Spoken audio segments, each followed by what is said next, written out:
Hello friends, welcome to our YouTube channel. स्वागत है आप सभी का हमारे YouTube channel Vishwakarma learning hub पर। आज हम अध्ययन करेंगे विज्ञान का एक चैप्टर है दैनिक जीवन में विज्ञान। उसमें कुछ महत्वपूर्ण टॉपिक्स हैं जिनके बारे में अध्ययन करेंगे। पहला है आपका गुरुत्वाकर्षण बल। तो दोस्तों, गुरुत्वाकर्षण बल क्या होता है? पृथ्वी हर वस्तु को एक बल लगाकर अपनी ओर आकर्षित करती है, जिसकी वजह से प्रत्येक वस्तु पृथ्वी की ओर खींचती है और वो नीचे गिरती है। इसी बल को हम लोग क्या कहते हैं? गुरुत्वाकर्षण बल। ठीक है दोस्तों, और थोड़ा आगे बढ़ते हैं। तो इस चैप्टर में हमको एक महत्वपूर्ण बिंदु मिला, जो है वैज्ञानिक विधि के विभिन्न चरण। जब हम कोई भी वैज्ञानिक विधि से काम करते हैं तो उसके कौन कौन से मुख्य चरण हैं। तो वो चरण इस प्रकार हैं। पहला है आपका जिज्ञासा। जिज्ञासा के अंतर्गत जैसे आपका प्रश्न करना आता है। दूसरे नंबर पर आती है परिकल्पना। तीसरे नंबर पर परीक्षण आता है। चौथे नंबर पर निरीक्षण या विश्लेषण, या उसी को हम लोग कहते हैं वर्गीकरण। 5 नंबर पर अभिलेखन आता है। 6 नंबर पर पुनर्विचार। 7 नंबर पर निष्कर्ष निकालना। 8 नंबर पर नए प्रयोग। ये आपके थे वैज्ञानिक विधि के विभिन्न चरण, जो इस प्रकार थे। फिर थोड़ा इसमें और इम्पोर्टेंट हमको मिला है दोस्तों, जो इसको भी हम पढ़ेंगे। है आपका परंपरागत प्रयोग में आने वाले साधन तथा वर्तमान विज्ञान की देन। जैसे कुछ साधन ऐसे थे जिनको हम परंपरागत तरीके से प्रयोग करते आ रहे थे, और कुछ विज्ञान की देन है। तो जैसे भोजन है, तो भोजन को हम लोग परंपरागत साधन के रूप में कैसे बनाते थे? पहले था मिट्टी का चूल्हा, मिट्टी के पारंपरिक बर्तन, धातु से निर्मित लोहे के बर्तन। और इसी को अगर देखें वर्तमान में विज्ञान की देन के रूप में, तो भोजन बनाने के लिए गैस चूल्हा उपलब्ध हो गया है, विद्युत ओवन है, सोलर कुकर है, प्रेशर कुकर है, स्टेनलेस स्टील के बर्तन, नॉन स्टिक बर्तन, इंडक्शन चूल्हा आदि। ये सब भोजन बनाने के वर्तमान वैज्ञानिक, कह सकते हैं विज्ञान की देन के रूप में भोजन बनाने के नए साधन उपलब्ध हो गए।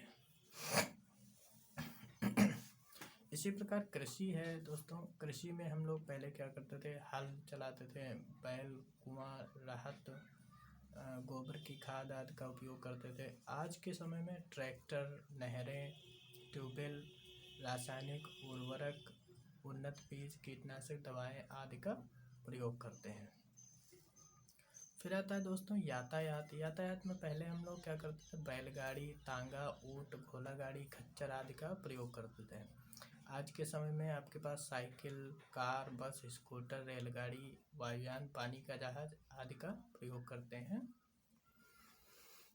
फिर है मनोरंजन। तो मनोरंजन के क्षेत्र में हम लोग पहले नाटक होते थे, नौटंकी होते थे, बिरहा गाया जाता था, कठपुतली है, नृत्य आदि सब मनोरंजन के साधन हुआ करते थे। इनको हम लोग परंपरागत साधन कहते हैं। वर्तमान में देखें तो रेडियो है, ट्रांजिस्टर है, टेलीविज़न है, सिनेमा है, वीडियो गेम है, डीवीडी है आदि सब वर्तमान विज्ञान की देन है। ये आपके साधन के रूप में है मनोरंजन के। फिर देखते हैं संचार। संचार में आपका परंपरागत प्रयोग में देखें तो संदेश वाहक था। डाक द्वारा संदेश हम लोग करते थे, एक दूसरे को प्राप्त करते थे। और इसी को वर्तमान विज्ञान के परिप्रेक्ष्य में देखें तो टेलीफोन है, मोबाइल है, फैक्स है, ईमेल है, कंप्यूटर है, टेलीग्राम है, इंटरनेट है। ये सब व्यवस्था हो गई है विज्ञान की देन के अंतर्गत। फिर देखते हैं चिकित्सा। चिकित्सा में जैसे हम लोग रोगों की जांच हेतु, उपचार हेतु दवाएं कैसे क्या उपयोग करते थे परंपरागत साधन के रूप में। तो पहले क्या करते थे? नाड़ी देखकर, अनुमान लगाकर, और इनका उपयोग जड़ी बूटी देखकर, झाड़ फूँक, घरेलू उपचार आदि के माध्यम से इनका उपचार करते थे। आज के समय में मलमूत्र, खून का परीक्षण, x ray, ultrasound, CT scan, endoscopy, antibiotic, analgesic, ये इस प्रकार की बहुत सारी दवाओं का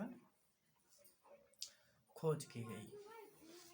फिर देखते हैं शिक्षा में हम लोग पहले क्या करते थे, गुरुकुल प्रणाली अपनाते थे। विद्यालयों में शिक्षकों द्वारा पारंपरिक ढंग से अध्यापन होता था।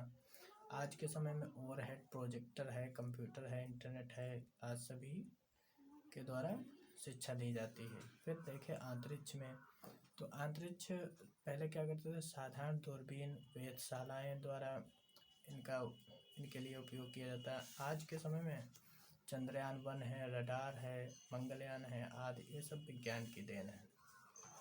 रक्षा के लिए हम लोग क्या करते थे, सेफ्टी के लिए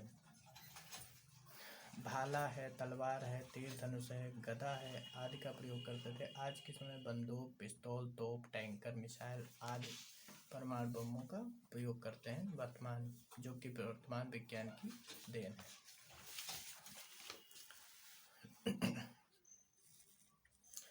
फिर दोस्तों एक इसमें टॉपिक है विज्ञान के दुरुपयोग से उत्पन्न समस्याएं। विज्ञान की प्रगति से फलस्वरूप यातायात के क्षेत्र में पेट्रोल डीजल चालित वाहनों की वृद्धि के कारण पर्यावरण असंतुलित और प्रदूषित हो रहा है, यह भी आपकी समस्या है। रासायनिक उर्वरकों, कीटनाशकों, दवाओं के उपयोग से कृषि उत्पादन में अत्यधिक वृद्धि हुई है, किंतु अनुचित प्रयोग से मृदा प्रदूषण एवं जल प्रदूषण संकट उत्पन्न हो गया है, ये भी समस्या है।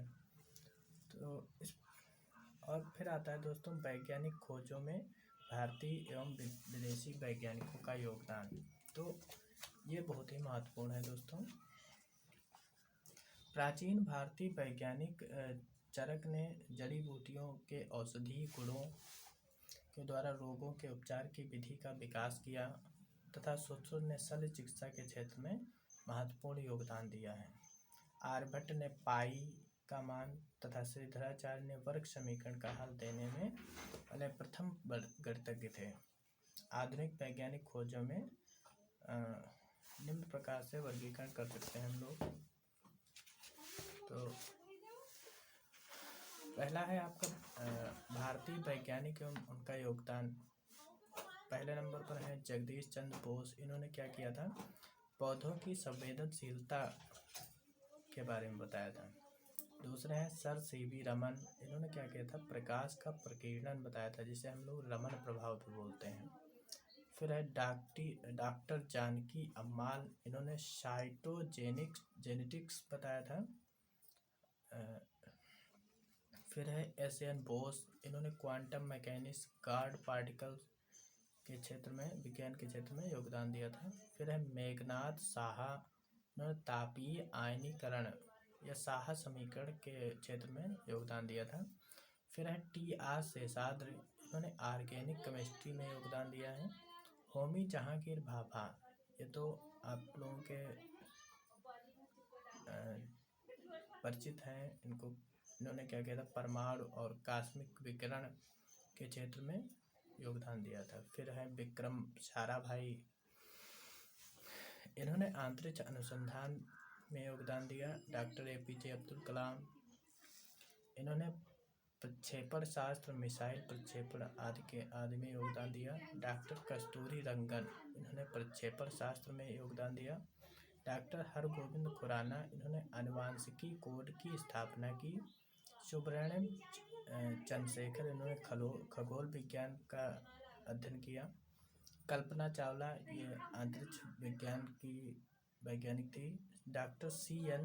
राव, ये solid state and material chemistry के वैज्ञानिक थे।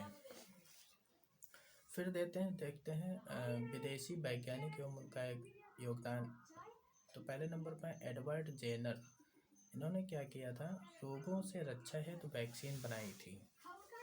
फिर है अलेक्जेंडर फ्लेमिंग। इन्होंने पेनिसिलिन का आविष्कार किया था। मैडम क्यूरी है, रेडियम और पोलोनियम का आविष्कार किया था। गैलीलियो ने दूरबीन का। थॉमस एल्वा एडिसन ने ग्रामोफोन एवं विद्युत बल्ब का। जी मार्कोनी ने रेडियो का। अलेक्जेंडर ग्राहम बेल ने टेलीफोन का आविष्कार किया था।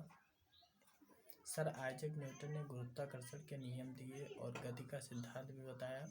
चार्ल्स बेबेज ने कंप्यूटर का आविष्कार किया। माइकल फैराडे ने डायनमो का विलियम रोंटगेन ने एक्सरे का, जॉन लॉगी बेयर्ड ने टेलीविज़न का, अल्बर्ट आइंस्टीन ने फोटो इलेक्ट्रिक प्रभाव के क्षेत्र में योगदान दिया। तो दोस्तों इसमें कुछ और भी चीज़ें हैं जो जानने योग्य हैं इस चैप्टर में। पहला पॉइंट है भारतीय एवं विदेशी वैज्ञानिक जिन्हें नोबेल पुरस्कार से सम्मानित किया गया, उसमें से sir CV Raman, Hargobind Khorana, Subrahmanyan Chandrasekhar, Albert Einstein, madam Curie, Alexander Fleming आदि वैज्ञानिक थे। भारतीय अंतरिक्ष अनुसंधान संस्थान, जिसको हम लोग इसरो कहते हैं शॉर्ट में, भारत में अंतरिक्ष अन्वेषण एवं अंतरिक्ष प्रौद्योगिकी के विकास में एवं अनुप्रयोग का कार्य भारतीय अंतरिक्ष अनुसंधान संस्थान द्वारा किया जाता है। इसे संक्षेप में इसरो कहते हैं। इसकी स्थापना 15 अगस्त 1969 को हुई थी। इसरो का मुख्यालय बेंगलुरु में है। यहाँ कृत्रिम उपग्रहों को डिजाइन करके निर्माण किया जाता है। कृत्रिम उपग्रह भी पृथ्वी की प्रक्रिया करते हैं। कृत्रिम उपग्रह अंतरिक्ष में कुछ प्रमुख उद्देश्यों के लिए प्रक्षेपित किए जाते हैं, जिनमें दूर संचार, मौसम विभाग संबंधी अध्ययन, आपदा प्रबंधन, नौवहन एवं समर्पित दूरस्थ शिक्षा संबंधी उपग्रह आदि प्रमुख हैं। फिर एक पॉइंट और होता है इसमें दोस्तों, पूछा जाता है हमने सीखा, क्या सीखा? दैनिक जीवन में विज्ञान की देन ने जीवन को सरल एवं सुखमय बनाया है। विभिन्न क्षेत्रों में विज्ञान के योगदान से विकास संभव हो सका है। विकास की खोज एवं आविष्कारों का दुरुपयोग भी हो रहा है। परमाणु बम, हाइड्रोजन बम, प्रक्षेपास्त्रों आदि का निर्माण हुआ है। विज्ञान की प्रगति के फलस्वरूप वाहनों, कीटनाशक दवाओं के उत्पादन आदि में अत्यधिक वृद्धि हुई, जिससे बढ़ती जनसंख्या की मांगों की तो आपूर्ति हुई, परंतु इससे पर्यावरण असंतुलित और प्रदूषित हो रहा है और मानव जीवन संकट में होता जा रहा है। तो दोस्तों दैनिक जीवन में विज्ञान चैप्टर में एनसीईआरटी में जो कुछ भी महत्वपूर्ण डाटा था वो बस इतना ही है। उम्मीद करते हैं ये वीडियो दोस्तों आपको अच्छा लगा होगा। अगर अच्छा लगा है तो लाइक करें, शेयर करें, सब्सक्राइब करें और अपने दोस्तों को भी बताएं, वो लोग भी इसको सब्सक्राइब करें, जिससे, और इसमें एक नोटिफिकेशन बेल भी होता है, उसको भी दबा दें, जिससे आने वाली सभी वीडियो आपको समय से मिल जाए। उम्मीद करते हैं आपको वीडियो अच्छा लगा होगा। Thanks friends.